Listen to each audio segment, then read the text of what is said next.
بسم الله الرحمن الرحیم خدای بنده نواز از خدای ابراهیم.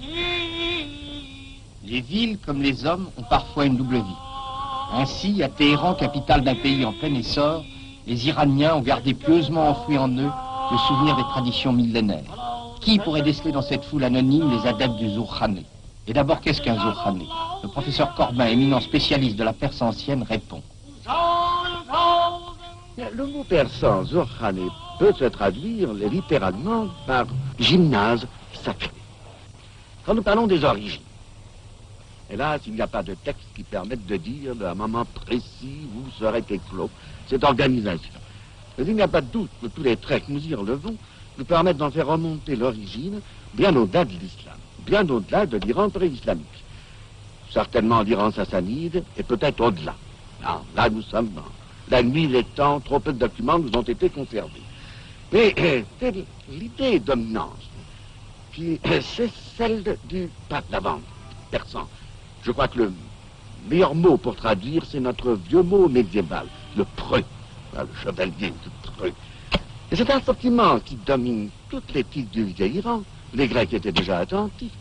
Pour le comprendre, je crois qu'il faut se rappeler ce qu'est l'éthique zoroastrienne, c'est-à-dire l'éthique instaurée dans ce vieux pays par le nom du plus ancien prophète, à l'aube de l'histoire, Zoroastre, celui qu'on appelle en persan Zarathustra. Le nom de Zarathustra est bien connu en Europe par Nietzsche. L'éthique zoroastrienne, c'est, en posant la lutte irrémissible des puissances de lumière et des contre-puissances de ténèbres, fait de chaque fidèle un combattant aux côtés du Dieu de lumière.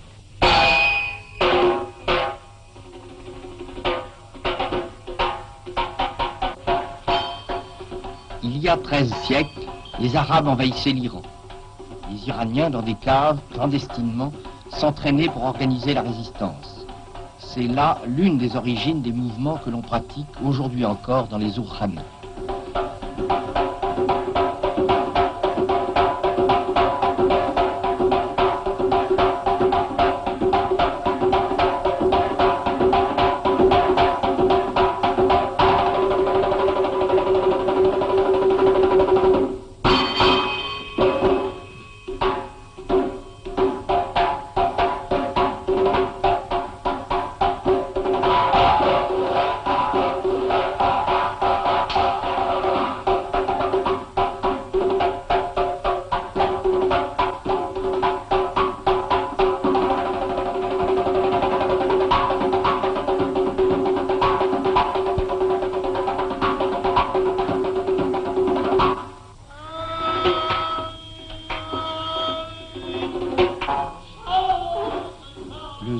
A conservé des mouvements militaires stylisés.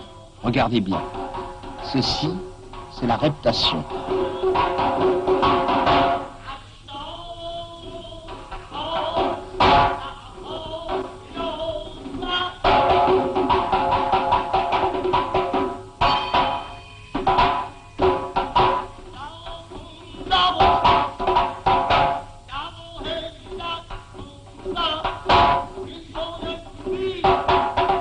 Voici le saut.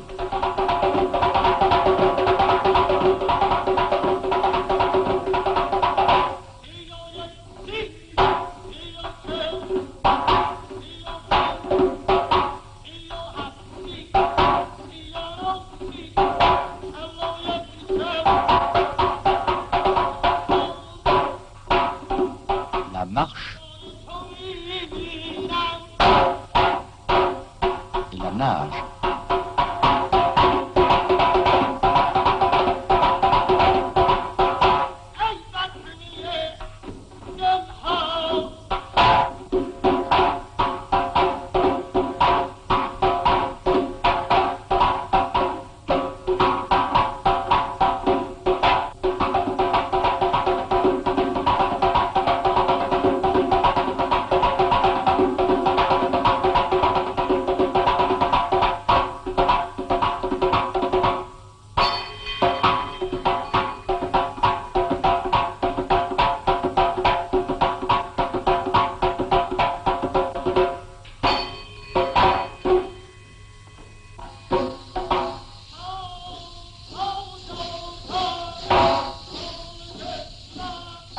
c'est un arc stylisé lui aussi. Il pèse 35 kilos et l'athlète qui le manie a 85 ans.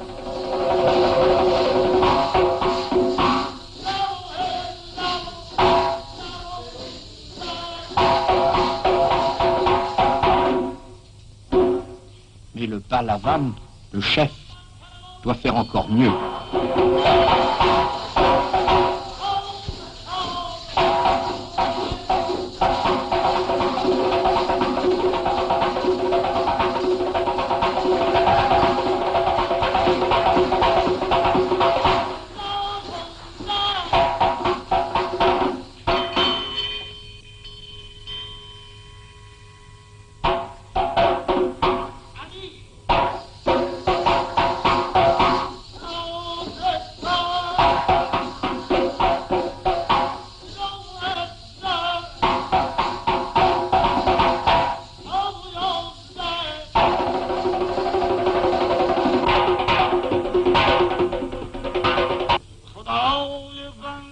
Et voici l'exercice du bouclier. 2 boucliers de bois qui pèsent chacun 45 kilos. L'athlète doit les manier sans que ses bras ni ses jambes ne touchent terre.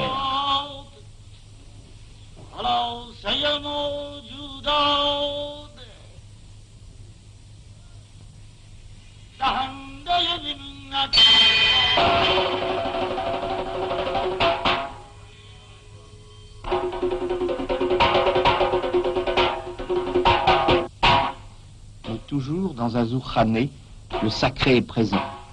Ainsi, on retrouve dans les zourkhanés les traditions des derviches tourneurs.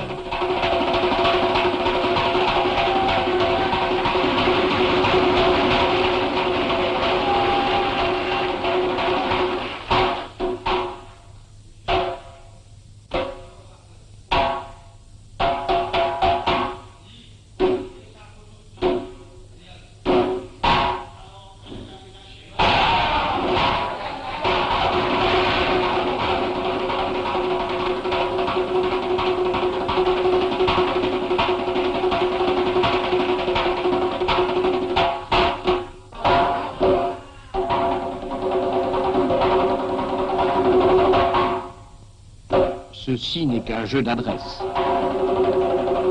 Un jeu d'enfant, pourrait-on dire. Si chaque massue ne pesait pas 15 kilos, le poids d'une bonne valise.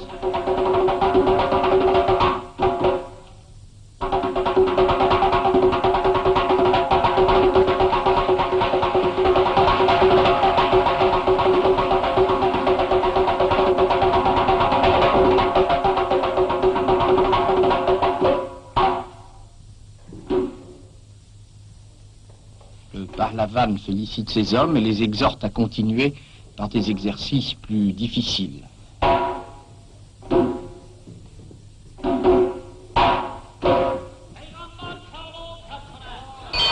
Les massues que vous voyez ont en moyenne 35 kilos, sauf celles du Pahlavan bien entendu.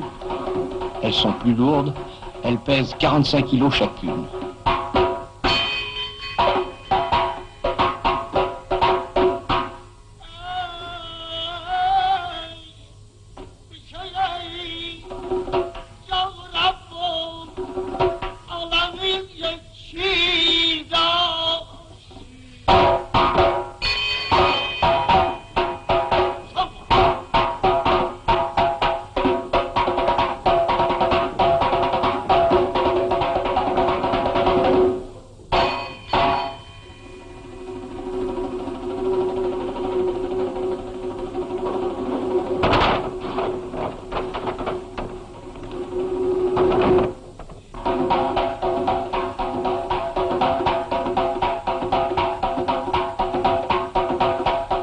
Et toujours, ce sont des mouvements militaires stylisés.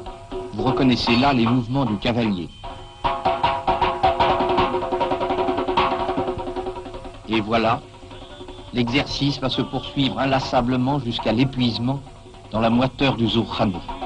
Après quoi, chacun repartira dans la ville.